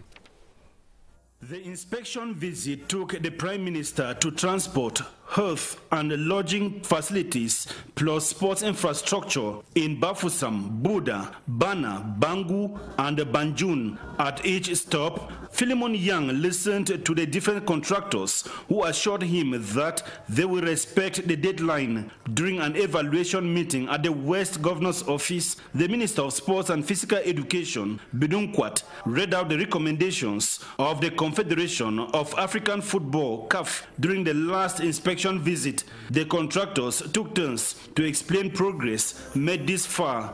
Prime Minister Philemon Yang has instructed them to recruit more workers and work day and night so as to accelerate work before the next CAF inspection visit. He urged them to ensure that there is potable water and electricity at all the sites.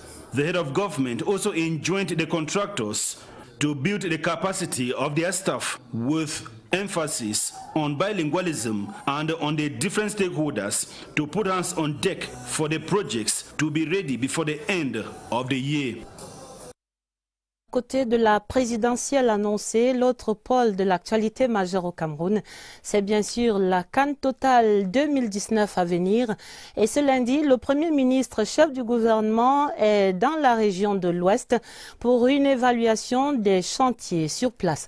Après les échanges avec le gouverneur à Ouafonka Augustine, Philemon Yang et les membres du gouvernement dans sa suite sont descendus dans l'arène du stade de Mbouda et sur le site de l'hôpital régional de Bafoussam. Sur ces deux étapes, retrouvons notre correspondant permanent sur place, André Aristide Combat. L'aéroport de Bafoussam Bamungoum, qui a accueilli le Premier ministre chef du gouvernement, arrivé par vol spécial, est fonctionnel avec une piste d'atterrissage capable de supporter le trafic durant la Coupe d'Afrique des Nations. La sécurisation des alentours, qui demeure préoccupante avec l'incivisme des riverains, sera solutionnée avec la construction de la clôture. Le président du Kokan Ouest a édifié le Premier ministre sur le travail réalisé après la visite des inspecteurs de la CAF. Le cap a été mis sur Bouddha. Ici, les ouvriers sont à l'œuvre, au stade d'entraînement. L'aire de jeu est préparée pour accueillir le gazon. Les gradins sont en construction, tout comme les vestiaires. Le taux de réalisation se situe à 30,56%. Le chantier sera livré au plus tard le 31 décembre 2018. À l'hôpital régional de Bafoussam, principal pôle de prise en charge sanitaire, le cadre d'accueil est amélioré.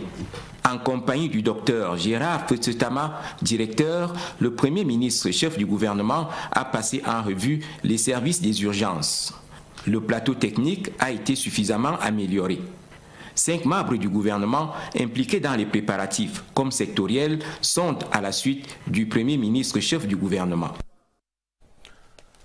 3 corpses among the 30 that perished in last Friday's road accident near Ndikinimniki on the Yaoundé-Bafoussam highway are yet to be identified at the mortuary of the Yaoundé Central Hospital. Families of the 27 others are busy at the hospital premises fulfilling administrative formalities to retrieve their corpses. Meantime, efforts are still continuing to locate and put a hand on the owners of the killer bus, which apparently belongs to a travel agency with no fixed location here in the nation's capital. Rahanato Saleh has this update. The tears cannot be contained. The frustration is visible. This family lost 5 persons in the Ndikinimeki accident, which occurred last Friday along the Bafoussam-Yaoundé highway, leaving 30 persons dead. I lost my son in the accident. His name was Amel. I will bury him on Saturday. Amongst the 28 corpses kept at the Yaoundé Central Hospital mortuary, 3 are yet to be identified. The wait to retrieve the corpses is getting long. Official modalities have to be fulfilled. We came this morning to identify ourselves since it was not possible on Friday. We have been here since morning. As procedures to retrieve the corpses, the competent DO of Yaoundé 2 in Chinga has ordered us to watch out for all appropriate documents. From now hence, we have to decide on how the families can get their dead. A mission to establish responsibilities in the horrific accident is yet to yield any results. No trace of the agency group Takala could be found anywhere. At the Carrier neighborhood in Yaoundé, where they operate, sources tell us this clandestine agency shows up only to pick up passengers who could not find a place on board the recognized travel agencies, and so proceed by what is generally known in French as ramassage. 70% of accidents in Cameroon are caused by human factors, according to statistics from the Ministry of Transport. Interurban bus drivers have had their share of blame in this percentage, as they have often been booked for overspeeding, drink driving and sleeping on the wheel. But just how do various bus agencies manage their drivers to ensure they are well rested, level-headed and on their alert? Christian Cheatam takes us into the rather overbearing world of bus drivers. Transporting 70 passengers along a highway, part of which has been described as the Triangle of Death, is no easy matter. But that is what Muhammadu has to do every day to earn a living. I am always conscious when I have to drive. I make sure I have enough rest. And when on the road, I always concentrate. I love my life first before even thinking of passengers. Muhammadu is lucky to make a single trip a day. Drivers of many agencies in Cameroon have to make 2 and sometimes 3 trips in a single day. Our drivers make 2 trips and on rare occasions 3 trips a day. We ply Bafia and Monatele, and our drivers only work during the day. Follow-up before every trip is guaranteed. But what happens at night when drivers are supposed to be resting? It is not possible to control them at night. That is their private time and they have a right to their privacy, but it is possible to tell when a driver did not sleep at night. Passengers might be novices in matters of professional driving, but they can also be very keen observers. There are too much passengers, so it makes that they don't rest normally. To drive in tiredness is not normal. When you feel tired, you as a driver, you must rest. By night and by day, drivers are called to transport Cameroonians.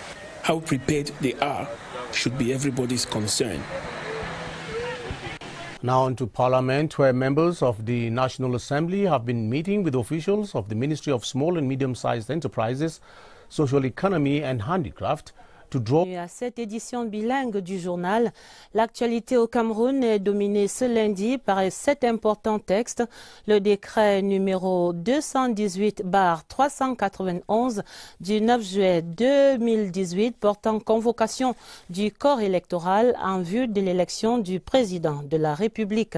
Le président de la République décrète, vu la Constitution, vu la loi numéro 212/001 du 19 avril 2012 portant code électoral modifié et complété par la loi numéro 2012/017 du 21 décembre 2012. Article 1er. Les électeurs sont convoqués le dimanche 7 octobre 2018 à l'effet de procéder à l'élection du président de la République. Article 2. Les bureaux de vote seront ouverts à 8 heures et fermés à 18 heures. Article 3. Le présent décret sera enregistré et publié suivant la procédure d'urgence, puis inséré au journal officiel en français et en anglais. C'est signé ce 9 juillet 2018 par le président de la République, Paul Biya. Le suspense est donc levé ce lundi. Les Camerounais iront aux urnes le 7 octobre pour élire leur nouveau président de la République pour les 7 années à venir. Nous allons accueillir dans un instant sur ce plateau le rédacteur en chef Aimé Robert Biyina pour un premier décryptage de ce fait majeur de la vie politique nationale. Mais jetons tout d'abord un faisceau de lumière sur la scène politique telle qu'elle apparaît ce lundi au moment de l'annonce de cette élection présidentielle. Voici l'ambiance dans les starting blocks avec Joseph Clément Ongba. Vivement attendu, la convocation du corps électoral en vue de l'élection du président de la République le 7 octobre prochain aura été précédée par une atmosphère politique particulièrement animée. Bien avant cette convocation, plusieurs candidats affichent déjà clairement leurs ambitions. Joshua Oshi porte l'étendard du Social Democratic Front, SDF. Maurice Kamto est le candidat du mouvement pour la renaissance du Cameroun, MRC. De son côté, Maître Akeremouna entend briguer le fauteuil présidentiel, tout comme Maître Emmanuel Agborachou du Parti de la Réforme qui a déclaré sa candidature à Douala. Cabral Libi est également candidat. À côté de ces candidats déclarés, la scène politique actuelle est marquée par de nombreux appels à la candidature du président de la République, Paul Biya. Fidèle gardien des traditions ancestrales, plusieurs chefs traditionnels réunis sous la bannière du Conseil des chefs traditionnels du Cameroun appellent le président Paul Biya à se porter candidat. Même au niveau de l'opposition, on enregistre également des appels à la candidature du président Paul Biya. C'est le cas d'El Hadj Lawan Bako, président de l'UDP, United Democratic Party. C'était à Bamenda. Même conviction du côté du Front pour le Salut National du Cameroun, FSNC, du Sachiroma Bakary. Des ralliements massifs autour de la candidature souhaitée du président Paul Biya. Tous ont la conviction, à l'épreuve des faits et de la situation actuelle, que le président Biya est celui qui réunit toutes les capacités pour tenir les rênes de l'État, poursuivre le combat pour la consolidation de la paix, de l'unité dans la diversité du Cameroun. Au sein de la base militante du Rassemblement démocratique du peuple camerounais, RDPC, Paul Biya reste le candidat naturel, mais aussi statutaire. Ces militants le rappellent à travers des motions de soutien émanant de toutes les régions du pays. Les motions de soutien, tout comme les appels à candidature candidatures, qui ne sont pas des inventions camerounaises, sont des mots d'expression politique comme tant d'autres. Si la candidature de Paul Biya est celle que beaucoup attendent, cette série d'appels à candidature souligne l'engagement et la détermination du peuple camerounais à demeurer maître de ses choix, de son avenir et de son destin. Première réaction de la classe politique camerounaise ce soir, le chef de l'État, constitutionnaliste et légaliste jusqu'au bout, les partis politiques qui apprécient le respect des dispositions légales par le président Paul Biya. C'est l'avis en tout cas déjà du RDPC et du MRC, les états-majors, ces deux-là qui se disent déjà prêts pour l'élection présidentielle du 7 octobre. Voici les réactions croisées du professeur Jacques Famdongo, secrétaire national à la communication du RDPC, et de maître Emmanuel Sim, il est le vice-président national du MRC. Ils sont interviewés par Philippe Roger Sama.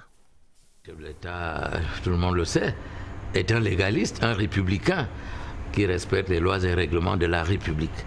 Il a encore démontré aujourd'hui de fort belle manière. Au RDPC, nous ne sommes pas surpris, mais nous sommes heureux parce que nous allons enfin nous mesurer aux autres.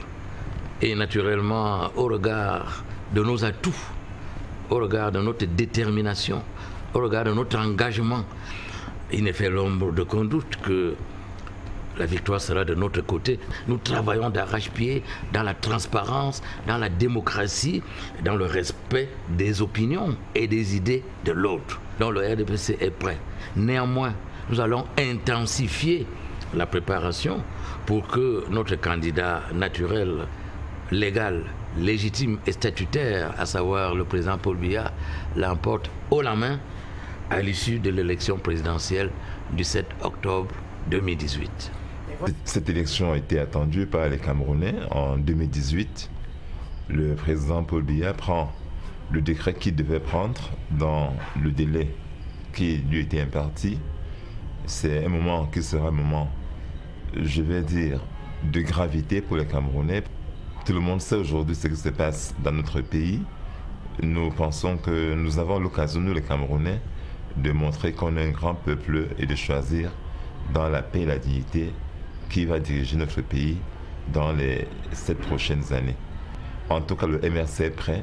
Nous sommes prêts depuis très longtemps pour aller à l'élection. Depuis 6 ans, on a travaillé pour cela et je pense que nous sommes déjà prêts et que nous irons à cette élection. Au cœur du processus ainsi enclenché, ELECAM, Elections Cameroun, l'organe central qui va jouer évidemment un rôle majeur dans cette élection présidentielle. Dans la foulée de la convocation du corps électoral ce lundi, le directeur général des élections, Eric Essoussé, et le président du conseil électoral, Eno Abrams-Egbe, sont en visite de travail dans la région de la Damawa. Ils se veulent rassurants quant au dispositif déjà en place pour un déroulement des plus harmonieux de ce scrutin. Voici leur réaction recueillie par Oumarou Kadili et Tanga Ondere. Tout le matériel est en train d'être mis en place progressivement. Je pense qu'il faut travailler dans les fondamentaux des élections, les électeurs, les bureaux de vote, n'est-ce pas, le matériel électoral et tout cela. Je pense que comme tout cela est en train d'être mis en place, tout va s'organiser. Et depuis 2011, on a toujours fait du bon travail. On va aussi le faire pour cette fois-ci. Je vais rassurer les acteurs du processus qu'il y a la sérénité dans la maison. Vous venez de vivre avec moi que nous sommes à la dernière phase de notre descente sur le terrain. Nous sommes convaincus que nous sommes au même niveau avec la convocation du corps électoral. Donc nous invitons les électeurs et les acteurs du processus de n'être pas inquiets et que les élections auront bel et bien lieu dans les 10 régions et dans les 58 départements de notre beau pays. Aimé Robert Bina, je vous l'annonçais, est sur ce plateau du journal. Bonsoir Aimé Robert. Bonsoir Adèle. Premier constat déjà ce soir, on vient de le dire à l'annonce de la convocation du corps électoral. Le constat se fait tout à fait clair, c'est celui du respect scrupuleux de la légalité républicaine par le chef de l'État, Paul Biya. Aimé Robert. Oui, c'est un acte de plus dans le pur style Biya, légaliste jusqu'au bout des doigts. Il a donc signé de sa belle plume ce décret qui était attendu en totale application des dispositions du Code électoral. Précisément, l'article 86, alinéa 2, qui fixe à 90 jours au moins l'intervalle entre la convocation du corps électoral et la date du scrutin. Puis l'article 116, alinéa 3, qui dispose que la présidentielle a lieu 20 jours au moins et 50 jours au plus avant l'expiration des pouvoirs du président de la République. Il suffit à d'elle de consulter un calendrier sur votre smartphone pour le confirmer. Le dimanche 7 octobre est bien la bonne date pour la présidentielle de 2018. Ce faisant, ceux qui jouaient les indignés sur l'imprévisibilité du calendrier électoral peuvent conclure d'eux-mêmes ils n'avaient simplement pas bien lu le code électoral. De même, ceux qui tiraient des plans sur la comète